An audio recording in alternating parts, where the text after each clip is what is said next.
Welcome, everybody. Good morning. Good morning. It's great to see you live in person and to get together. And it really is such a treat to be here with you, President Hinton. Thank you. Thank you for the opportunity. We've talked about this for quite some time, so it's kind of great to see it actually come to fruition here today. Hello, everyone. And we're going to have some fun, I think. I hope so. This is going to be good.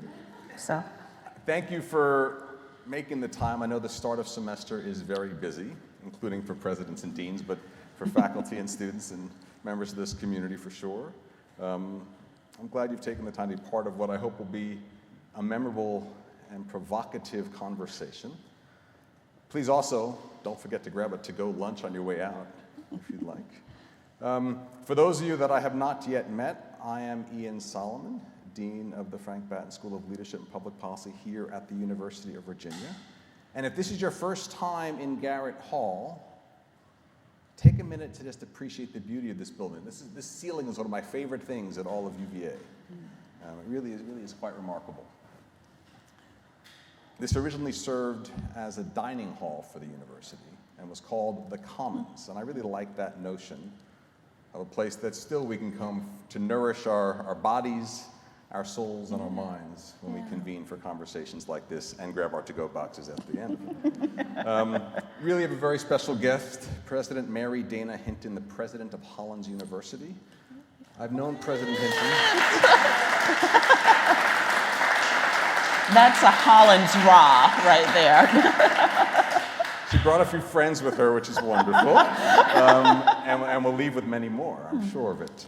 I've had the pleasure and the privilege of knowing President Hinton for a few years now and have been inspired by her friendship, humbled by her leadership example. So I'm excited to talk about her journey today and her thoughts on women in leadership. So I have a few questions that will get the conversation started, but then we'll have time for questions from the audience. I do want to acknowledge a few people here with us today. I'm looking at those who I acknowledge, make sure they're actually here before I acknowledge them.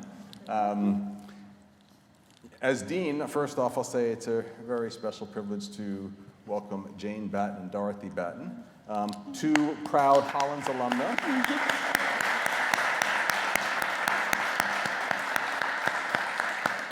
And Dorothy is also an alumna of the UVA's Batten School of Business as well. And they're both dear friends and supporters of both the Batten School, the University of Virginia, and Hollins University. Thank you for joining us today. In addition to the Batten family, delighted to welcome several other Hollins alumni to the Great Hall today. Is Chris Dockenpour, did she make it in, the UVA's brand new Dean of the College of Arts and Sciences?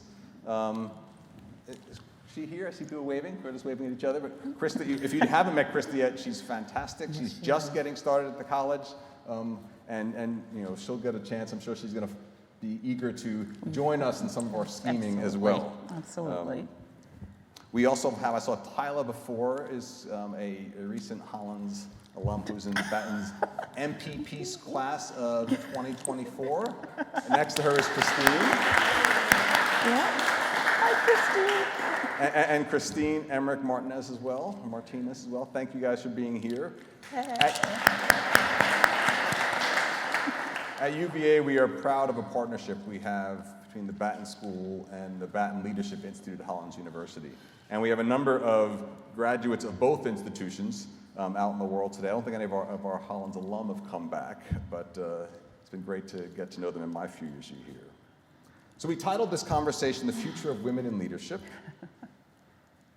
But before we look ahead towards the future, I want to take a few moments to the not so long ago past. So we both celebrated birthdays last week. We didn't agree on sharing that out, though. Good to Different know. birthdays. But as I was preparing for today's conversation, I reflected on how much has changed in the past, in my case, 50 years. 1972, the year I was born, the same year that the Equal Rights Amendment passed Congress. That same year, here at UVA, Cynthia Goodrich moved into 28 East Lawn, just down the lawn from where I live now. She was one of the first undergraduate women to enroll at the university, a right that only was granted about 2 years before then. Down the road at Hollins, Cecilia Long had just recently graduated as the first black woman to earn a degree from Hollins. Yeah. In the 50 years since then, there have been more firsts and more progress.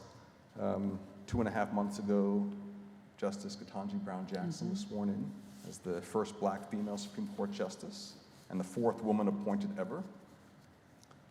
For the first time, a woman, Ms. Kamala Harris, serves as our nation's vice president. Women now make up more than half of the student body here at UVA and nearly 70% of Batten students. Women now serve as the deans of 8 of UVA's 12 schools, including law, engineering, medicine, McIntyre, education, human development, nursing, arts and sciences, and the School of Continuing Professional Studies. And of course, our new college dean from Hollins as well. And President Hinton, who was once told, I know you want to get in, but I got to tell this one little fact, was once told by a high school guidance counselor that college wasn't an option for people like her, now deftly, and at times, to take one of the words that she uses that I really like, deftly and defiantly leads a distinguished university dedicated to the education of women. And yet, as we'll talk about, so much more work still to do. Equal Rights Amendment passed by Congress, ratified by 38 states, not in our Constitution. Right. Women earn about 82 cents for every dollar earned by men, make up about 28% of our House of Representatives, hold the CEO position at, used to be 6% in one of your recent speeches, now it's actually down to 5% of CEO positions of major US corporations. And progress is often followed by backlash or backsliding. Just as we have a woman vice president, we also note the loss of women's reproductive rights. Right. So as dean of a school devoted to developing public service leaders who will drive transformational change that is both great and good, I feel gratitude for the progress we've made and enormous responsibility for the amount of work that remains. And I humbly ask myself whether I am using my enormous privilege optimally to empower the future of leadership, which I'm convinced is women's leadership. If the Batten School, UVA, and Hollins University, if we were maximizing our potential to cultivate outstanding leadership for the world, what couldn't we achieve together, Mary? And what would that look like? So, I could not imagine a better guest to probe this with today. Thank you for being here and for taking some time. Thank you, Ian.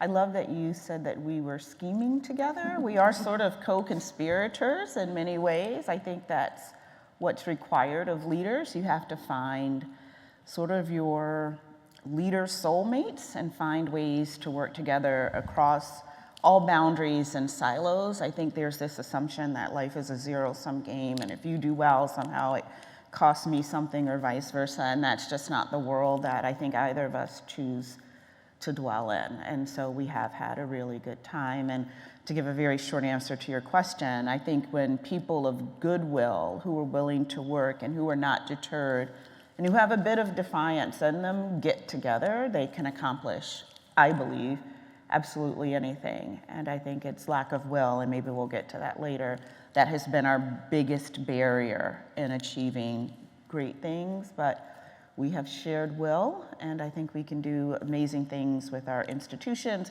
and the students that we are fortunate to serve. So I was really honored to join you for your inauguration as president of Hollins. Thank you for being there. Last April. And you spoke with enormous passion and purpose about what you called the burden of being the unimaginable first. Would you tell us more about what that means to you? What the burden, and how does it impact the way you serve as president? Yeah, happy to talk about that. And I feel like I should start on a positive note before I get to the burden, which is true, but I don't want them to think poorly of me. So I should say that there is deep joy in being first as well. I don't want to neglect that. When you think about the generations of hopes and dreams, the lifelong work and effort, the aspirations and disappointment that lead to someone being a first, there's great joy, and I don't want to ignore that. I didn't talk about that as much, but there's great joy. Maya Angelou wrote in Still I Rise, I am the hope and the dream of the slave. I feel that. There's great joy in that. There's great power in that. But what's interesting is there's not a similar quote that readily comes to mind about the burden of being first. And I felt on that day of my inauguration that I needed to give voice to that. Part of it is I needed to give voice to it because it does shape my experience as a leader.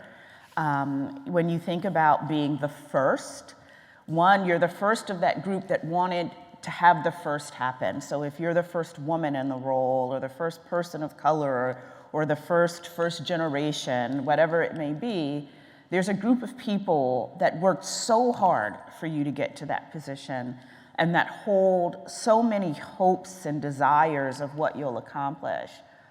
But at times, you know you can't live up to every one of those expectations that the group rightfully holds for you. So there feels to be a bit of a burden there. So I wanted to acknowledge that. There's also the burden of constantly feeling like you have to prove yourself to those people who blocked generations of you getting into that role. So whether it was active or passive blocking, there are folks who will approach you with, at best, skepticism at times, and at worst, cynicism about your ability to lead. And that too becomes its own burden because you have to wade through that in addition to doing the work of the day. So I wanted to give voice to that because of my own experience, but I also wanted to give voice to it because there are a lot of student first in this room and at my inauguration, folks who wonder, who feel that burden but have not been able to articulate it or may think they shouldn't feel the burden. And I wanted my students to know that I get that I feel that we can overcome it. And I think the way it influences my leadership is really, I want my students or anyone that I encounter, and we've talked about this a bit, to recognize that a leader is a human being with flaws and worries and demands and imperfections like everyone else. I think sometimes we forget that about leaders and we think, well, unless I'm just perfect, I can't lead. No, to be a leader, you just have to be who you are. And it was important for me in that moment to give voice to feeling that pressure in this particular role. Does that make sense? It makes a lot of sense, and one of the things about being first is that you're often alone. Mm-hmm. But one of the powerful things about you is that you help people not feel alone. You reach out and bring others in so that even if they are still the first among your students, they're not alone in the process. Yeah, you do that as well. I think that's what a leader does. You know, someone once said, it's lonely at the top. And there's some truth to that. I mean, few people understand exactly all the things that go into being a leader, but if you're lonely, maybe think about ways you could reach out and invite other people into the journey. Because you don't ever have to be alone as a leader, but that does require that you be willing to share your vulnerability. It requires that you let people see your humanity. So it can be lonely, but I think what struck us and the friendships that we have with folks in this room is that there are people who will pick up that mantle with you and will help it be less lonely. So let's talk about your leadership and some of the lessons and experiences that have been most influential for you, going from a high school guidance counselor who said, college is not meant for people like you, to getting a degree in psychology, getting a master's, getting a PhD in religious studies. Talk about your journey. You're very good at dropping little things in there along the way. I appreciate that. And we did talk about a dialogue, though, so I just want to say at some point we should, yeah. And now I can officially say, as your elder, that will be important for us to get back to. Go ahead. Sorry. Well, I'd love to talk about your leadership And the lessons and experiences that have been most meaningful to you. What role have role models played or mentors played for you? Yeah. So I think, I didn't grow up where you would watch television and see a lot of folks who looked like me in a leadership role. So I would say that I was a reluctant leader. I just didn't see it for myself. I was very fortunate that I encountered other leaders, one particular president I worked for, Father Kevin Mackin, the head of a foundation, some people along the way who would say little things like, you might want to consider being a president. And I couldn't envision it. I just couldn't see it. Currently, only 5% of college presidents are women of color. And so when they were saying things like that to me many years ago, it didn't quite resonate with what my lived experience had been. But I'm grateful because, Father Kevin literally brought a presidential job posting to me and insisted that I apply. And he saw something in me I didn't see in myself. So I often tell aspiring leaders, you have to have the humility to listen when someone says they see something in you and that you can do it. And as I look at 2 of my recent graduates, I hope they heard that a lot. You can do it. You can do it. And I needed that as a leader. I would also say that the leaders who were the most powerful mentors to me fall into 2 categories. There are those who you do see that you want to be like, and for me, those tended to be quiet, observational people who, when I was at my worst, still felt like I had value. Like, those are the folks I want to be like. So you heard me mention Laurie Hetherington in my inauguration speech. Like, she was an undergrad psychology professor. Every holiday, I was at her house. To me, she's a great leader.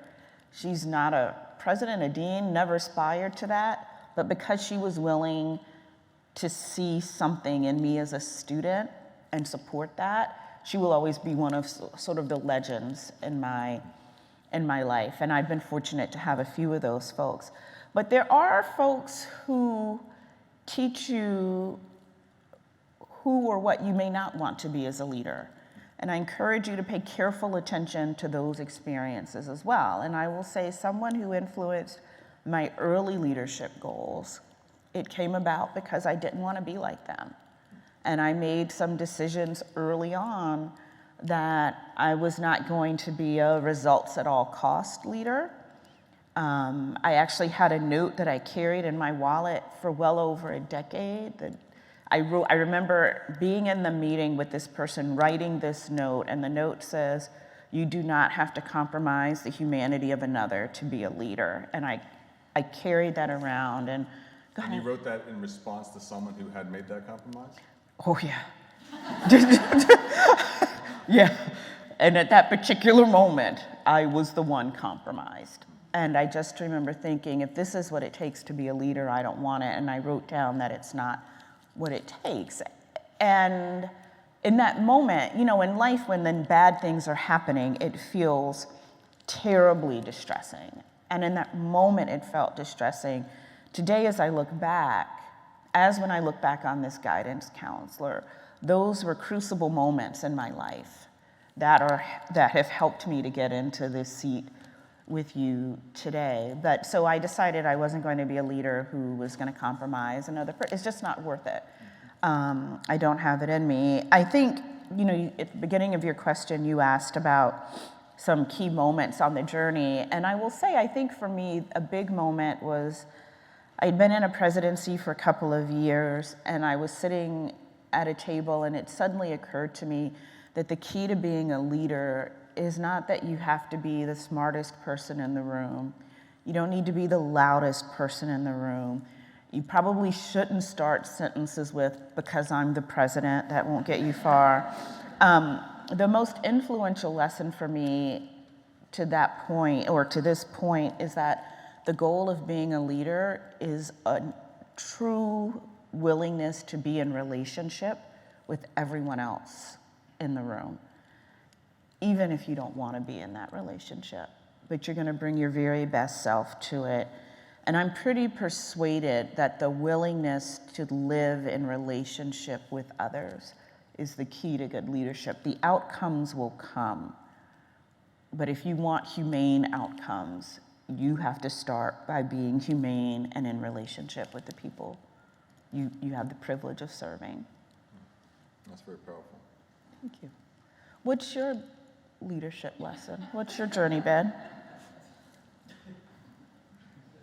No, it's interesting. And I think one of the reasons why I resonate with you as a person is what has been meaningful to me is also that the humanity of others, the compassion, right?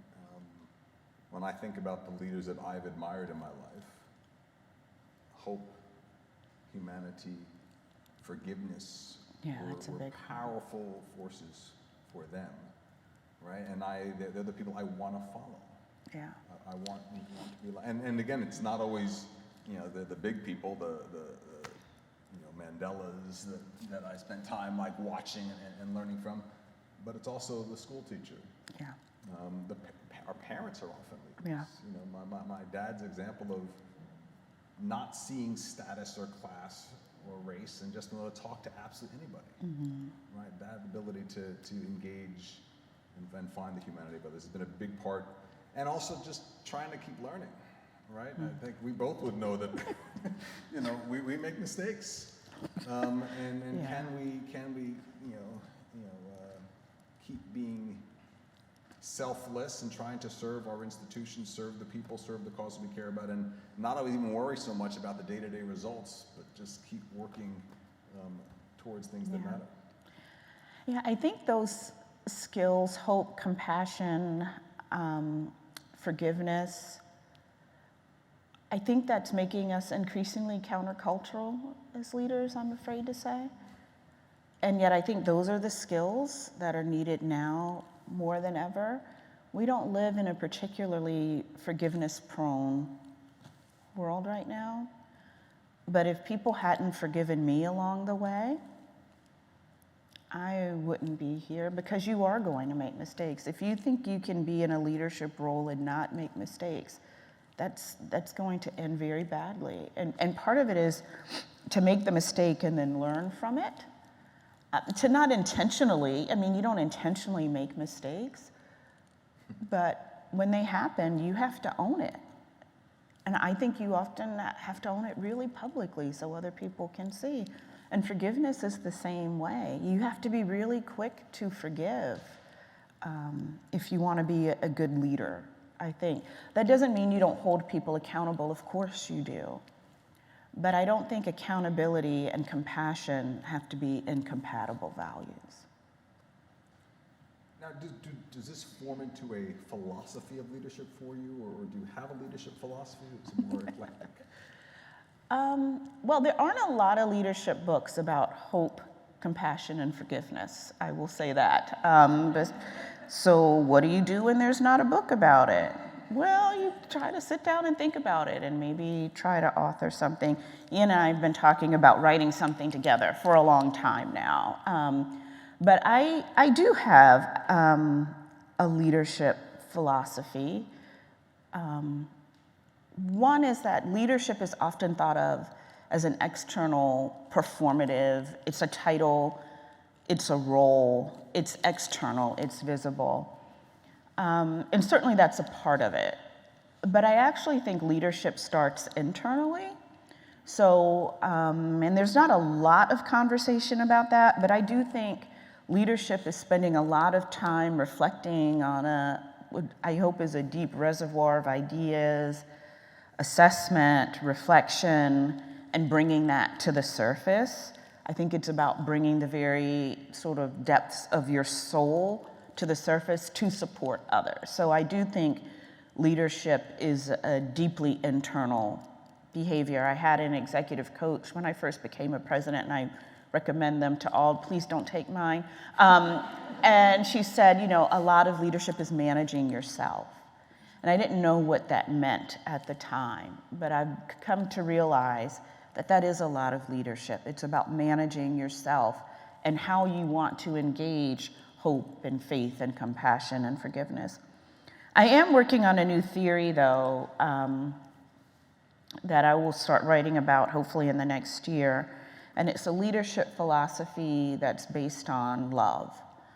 You don't often see love and leadership in the same sentence, but as my students will tell you, I'm always telling you I love you, right? I mean, that is where we start at Hollins. And I'm actually trying to think about a leadership philosophy based around love from an organizational development perspective, a theological perspective, because that is my academic discipline, and leadership theory perspective. And I do think there's something to the demands of love and the demands of leadership that will resonate with one another. So I'm working on that. You'll have to invite me back to hear how that turns out.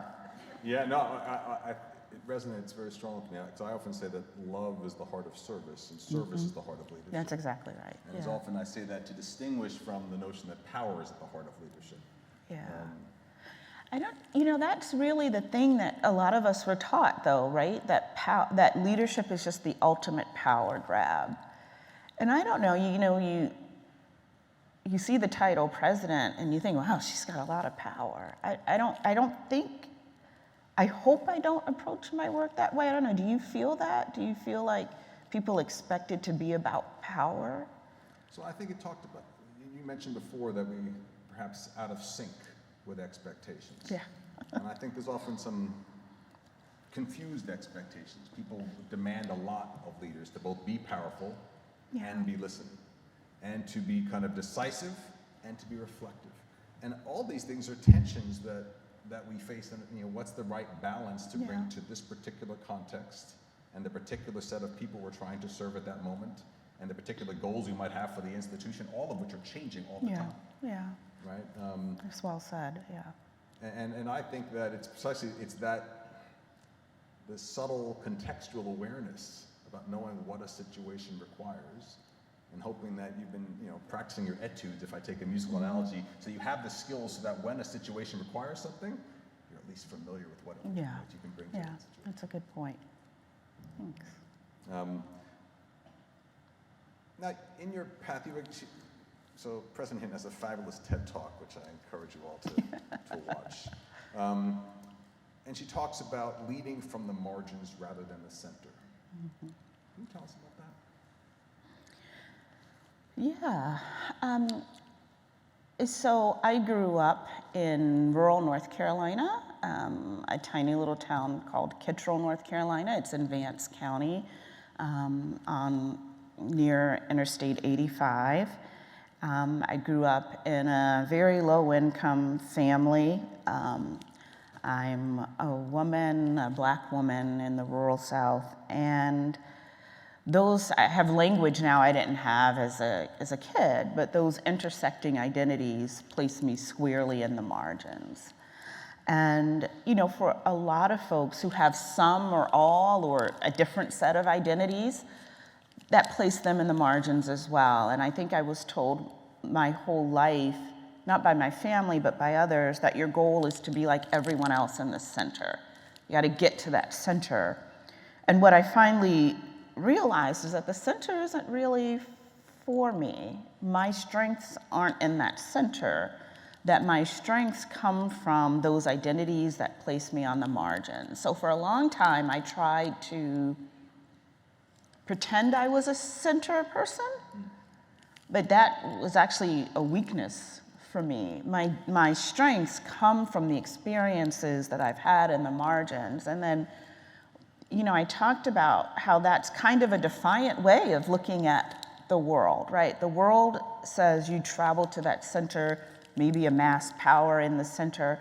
Well, I want to go to the center. There are great people in the center that I want to meet and know and journey with. But I want to go back to the margins, and I want to bring people from the center to the margins and people from the margins to the center. But where I am fed and nurtured is in those marginal spaces. That's where my strength comes from. That's what equips me to be I hope, the type of leader I aspire to be. It took me a while to get there, because you're told, despite growing up poor, you're a really great leader. Well, maybe what helped, exactly, Tyler, maybe it's because I did grow up poor that I think about things the way I do. Or, you know, I'm certain encounter this, oh, well, you speak well for someone who grew up fill in rural, southern, black, whichever you'd like, I've heard them all. Well, those are the characteristics that support how I think about language and how I use language. And so instead of saying, I am XYZ despite the margins, I am proudly XYZ because of those margins. And that just took me a while to get to. And I don't get to decide who's in the margins or who's in the center. You decide that for yourself. But I am really excited about holding hands with folks who the world has looked at for any number of reasons and said, you don't belong in the center, or you have to become someone else to be in this center. No, I don't. And I'm excited about it. That's the defiant me coming out. Oh, thank you.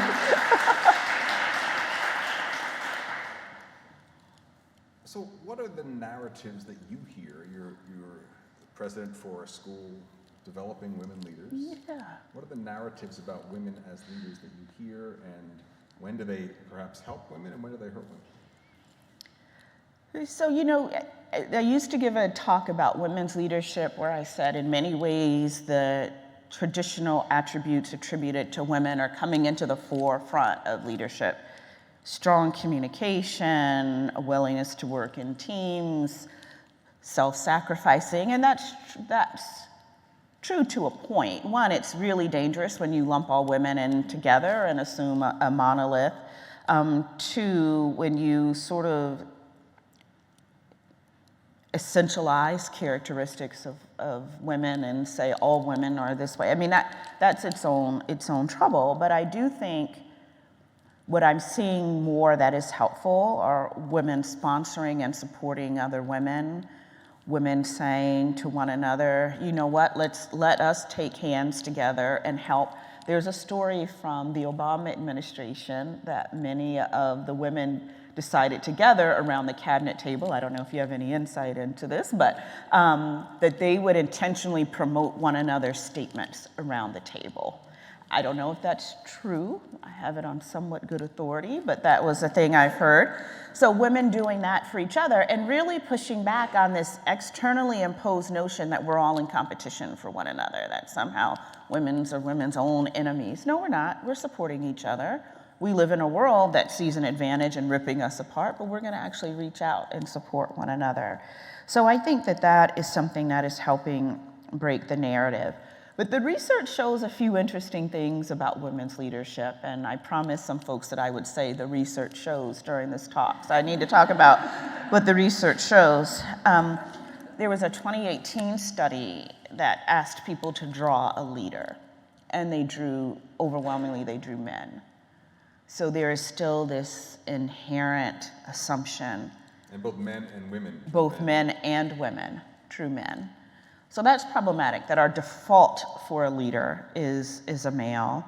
We know from the research that women have less access to mentors and sponsors in the workplace, in research labs, in education. We know that. I mean, those studies come out every now and again.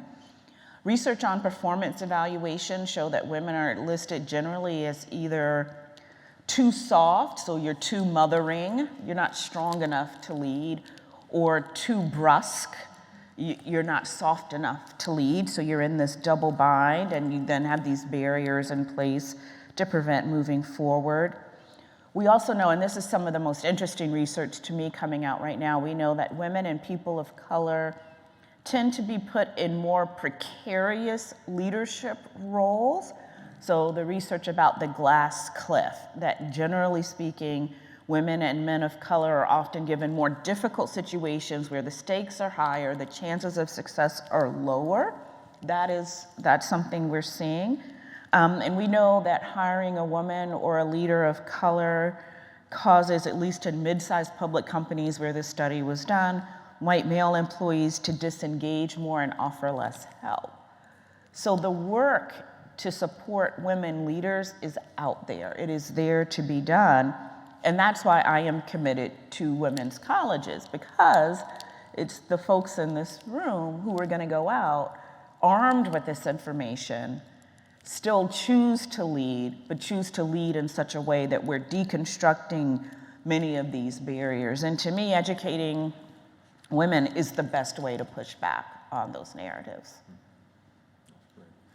We're going to open it up for questions from the audience. So if you have a question, raise your hand, and if I notice you, I will call upon you, and then a mic can be brought to you. So you can feel free to raise your hand anytime. I'm going to ask another question, but open to your audience participation. And feel free to ask questions of Dean Solomon as well. Thank you.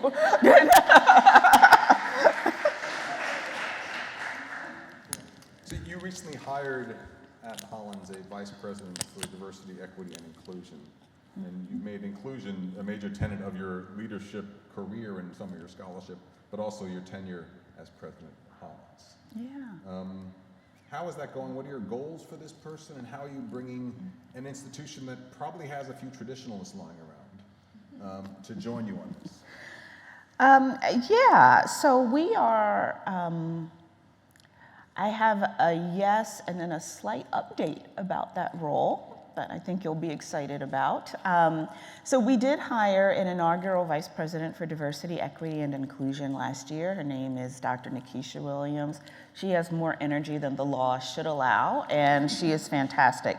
The goal of that position was very, very clear. It was simply to ensure every single student feels that they belong on the Hollins University campus. At the end of the day, that's what inclusion to me is, that every student feels what I call an ownership stake in an institution, or every professional feels an ownership stake in an institution, and that was the goal. But that doesn't just happen by default. Like, you have to intentionally build structures, you have to deconstruct structures, you really have to do active work for that to happen.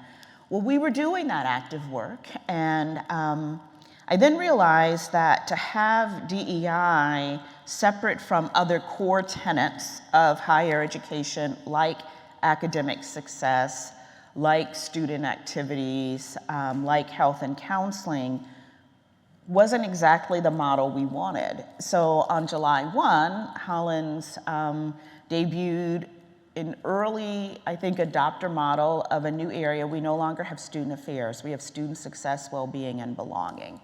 And Dr. Nikisha Williams oversees that area, which does a few things. It makes certain that those areas are coordinated. So academic success, health and counseling, DEI and belonging, and student activities are all coordinated in one office. So if Christine didn't come to work one day, I could say to the dean, I didn't see Christine worked in the president's office, I didn't see Christine today.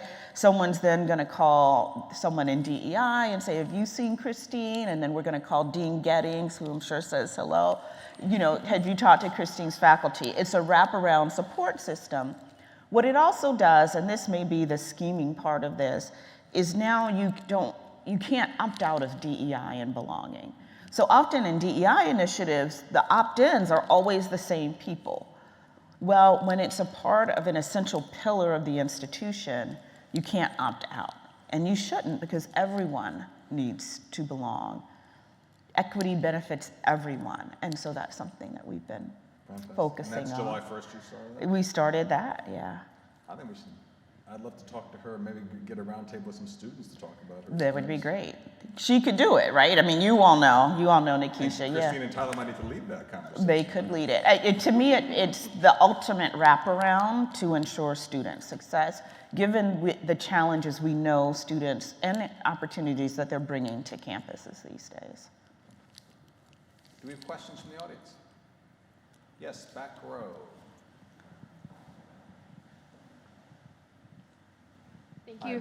Hi, how's it going? Thank you so much for coming to speak with us today. Sure.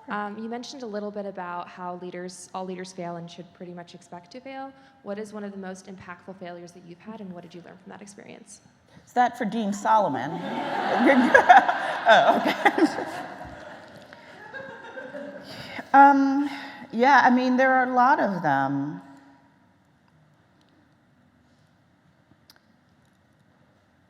I think one of the most impactful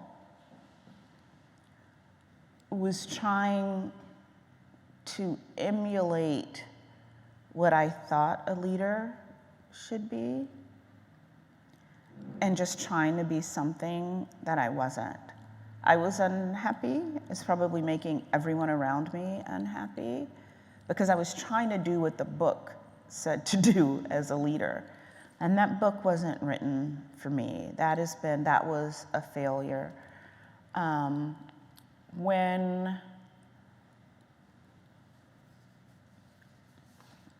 When you worry so much about making a mistake, I wrestled with that for a really long time. It can keep you from doing anything. That fear is real. That was a failure. It inhibited some of what I was able to do. I have a list, but you can chime in.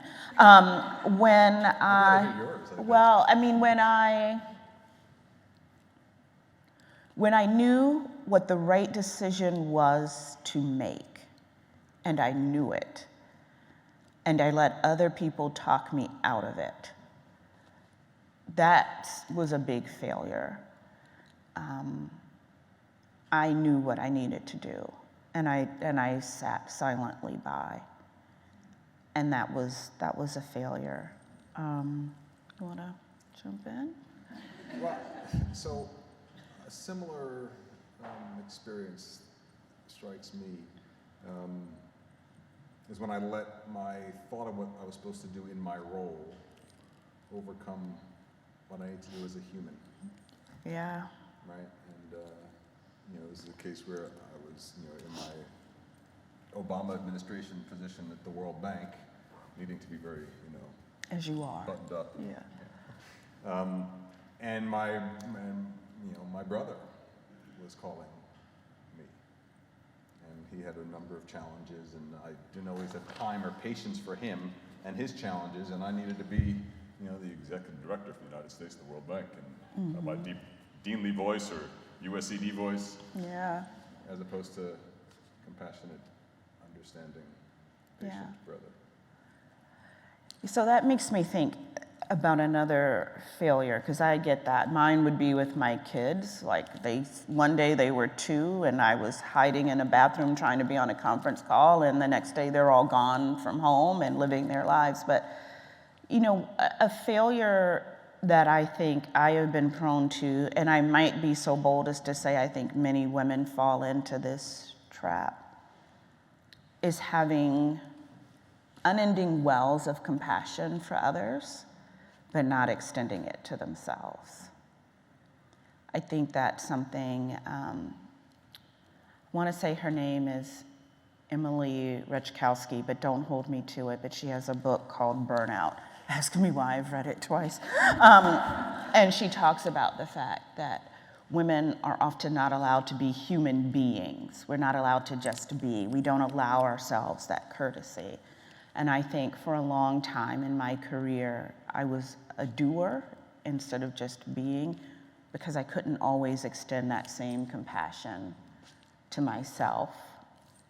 Or you find to people close to you, and that's a real failure. It's not going to show up on a KPI index, but it probably should at some point. And then looking at some of the journals of Nelson Mandela that he wrote over time, and just the deep regrets he had related to his own kids. Yeah. And his family life. Yeah. More questions? Yes. Hello. Hi there, my name is Victoria. It's very nice to meet you, and thank you for coming here. This Of course. has been a very valuable experience for me.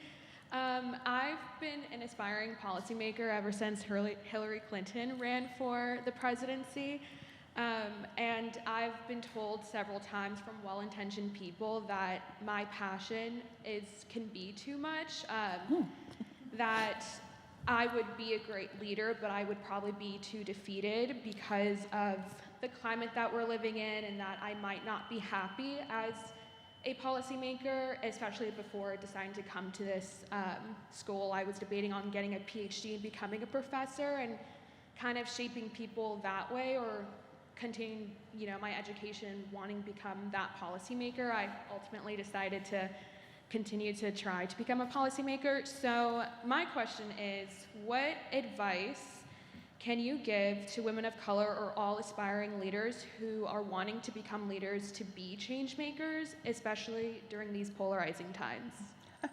Wow. One, I am so glad you're here. So a few thoughts as you were talking went through my mind, hence the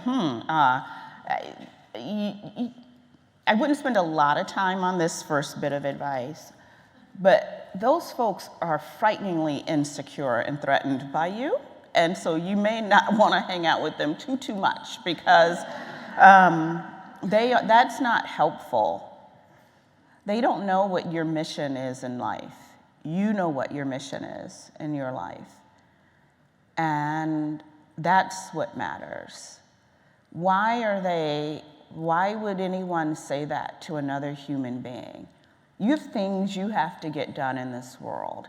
I use the language of mission, vocation, and calling, and it's very clear what yours is, and you're very clear about it.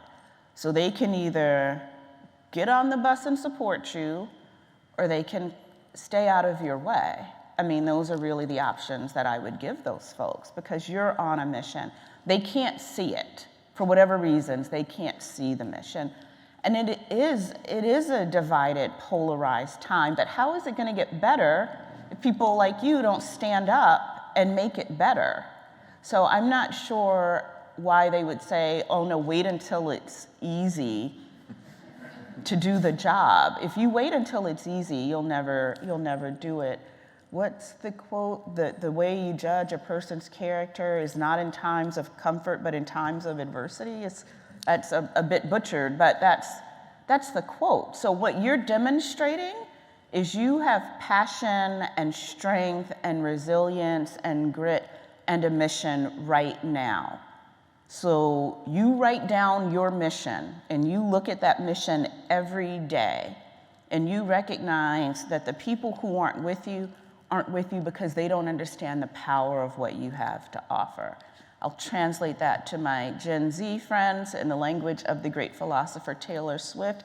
Haters are going to hate. And so I don't want you to feel that way. You go and you do it. There are plenty of people in the world who will tell you to pack away your dreams. But when you go to bed at night, you have to decide, have you lived into your mission? They don't get to decide that for you. So you find your team, and you surround yourself with those people who are going to tell you you can do it, and you will do it. And as I hope my students would tell you, I am happy to be at the forefront of that team, because the world is filled, unfortunately, with people who likely had their own dreams taken away from them, so they think it's okay. And I have compassion for them, but they don't get to be in your way while we nurture what has been broken for them. So you go and you do it. I'll vote for you. More questions? Tyler? And then in the blue, someone in blue, I saw you, and right next to her also. How do you plan to encourage more women to enter positions of leadership in higher education and also become presidents of institutions as well? Yeah, thanks, Tyler. I think you do it by educating young women and telling them that they can do what they want to do and what they need to do. Higher education needs more women. Women make up overall about 1/3 of college presidents are women, and we've seen that number grow a bit. But I do want you to think back about the glass cliff that I said before. As higher education has gotten more and more complex, you're seeing increases in the number of women, but 1/3 college presidents versus, I think overall in higher education, women make up 59% of the students. You said 70% here in the Batten School. So how do we start to have those conversations early on? So I don't think it's too young to start pre-college or during college to talk about those aspirations. And I'm hoping we can scheme on programs that intentionally put people in leadership roles. When I was I didn't know what a college president was. I mean, I knew we had one. I even knew his name, but I didn't know what that meant. It wasn't something I imagined for myself. So I try to use my platform. Ian talked about what is he required to do with his platform. I try to use my platform to talk to aspiring college presidents. That's how I know so many, because you have to tell people they can do it. Because even when Father Kevin pushed that job application over to me and I applied, I still wasn't sure I could do it. So I have to, and I'm happy to be that for other folks. Thank you, Tyler. I think Andrea may have had a question. Hi, my Hi. name is Deja. Thank you so much for your time. I really Of appreciate course. you being here. Thank My you. question is a little bit similar to what you just answered. So what advice would you have for women who may be student leaders at their own university, transitioning into kind of seeking leadership in the real world, or seeking out roles that might not seem as readily available to them as they were in college? Yeah. You have to put yourself out there. And there's a little tension when I say put yourself out there. On the one hand, you have to apply for, pursue, and seek those roles early on. So there was a study in 2014 or 15 that said that for a woman to apply for a job, she often feels she has to meet 70% or more of the characteristics. I hear someone laughing. And that same study found that I think for men it was like 20% or maybe even lower. So you have to be willing to put yourself out there. You also have to recognize that, as I said earlier, being a leader is not about a title. You can behave as a leader in any role that you find yourself in. And so doing that internal reflection, being willing to be in relationship with others, do that in any role. But you do have to put yourself out there. The balance is there will be folks who will try to determine what leader means for you, and you can't permit that. You have to constantly do the internal work of being clear about what being a leader means for you. Some folks think being a martyr is being a leader. I would probably argue that you don't have to martyr yourself to be a leader. And so it's that constant internal dialogue. But apply for those stretch roles. Once you're in a role, be a leader in that role. And people will see that in you, Deja. They will pick up on that right away. And so you want to make certain that you do that. And then something Ian said, keep learning. That's really important. I think some people think you get into a leadership role and you don't have to learn. I probably have more things that I want and need to learn now at this moment in my life than I've ever had before. And so keep being that learner. And then finally, and this is something that I don't do particularly well, I have a feeling Dean Solomon does it really well, use networks of leaders. I'm not very good at that. No one taught me in Kittrell, North Carolina, what a network was. So when I was an undergrad, they'd be like, oh, go to this networking event. I didn't know what that was. And that is a really valuable skill that you want to actively develop. Hope that's helpful. We have time for one last question. I think, is it Andrea who had a hand up there? Yeah. Hello, this has been really inspiring. I'm glad I was able to make it today. I'm actually, I think, what people would consider in a leadership role, but I'm a little bit older than some of the students here today, and I'm thinking about reinventing myself and finding a new role in leadership and stepping outside of my comfort zone. What advice could you give to midlife leaders who are looking to make a change and reinvent themselves? Yeah. You mentioned a little bit about always learning and being open. Yeah. I think being clear about what you want the next part of the journey to include is really important. You're probably, I don't know that your challenge will be finding a new job. I think you reach a point in your career where you begin to think about, what do I desire for myself? When it's not about the first title or the first job, it's what do I desire? And we had talked about a question around legacy, but maybe one also begins thinking in mid-career, what does all this mean for the world? What do I want my legacy to be? And I think spending some time dwelling on those questions is really important. You said two things that I want to go back to. You said that some might consider you a leader. And I would just ask, if you consider yourself a leader, then you're a leader. And what type of leader are you? And what type of leader do you want to be? So again, going back to that internal work. And you said reinvent. And in my mind, I heard you say reinvent, but in my mind translated it into evolve. So how do you take everything you've been and allow that to emerge as something new? Because that new thing, apparently it's in you trying to get out right now. And so how do you let that new thing begin to emerge? Because you do reach a point where you can't, it just has to come out. And you have to have the confidence in yourself and who you are to let it come forth. There's a saying, a bird doesn't trust the branch upon which it rests, it trusts its wings. So you now have to decide, are you ready to trust your wings to let this new version of you evolve? And I think if you've done that, you've done the work. You have to trust the wings. It'll be okay. And again, I'm available for cheerleading. I do have one commitment that I've already made in the room, but I'm happy to support. And I mean that, I say that jokingly, but I mean that sincerely. That, Tyler, is how we have new leaders emerge.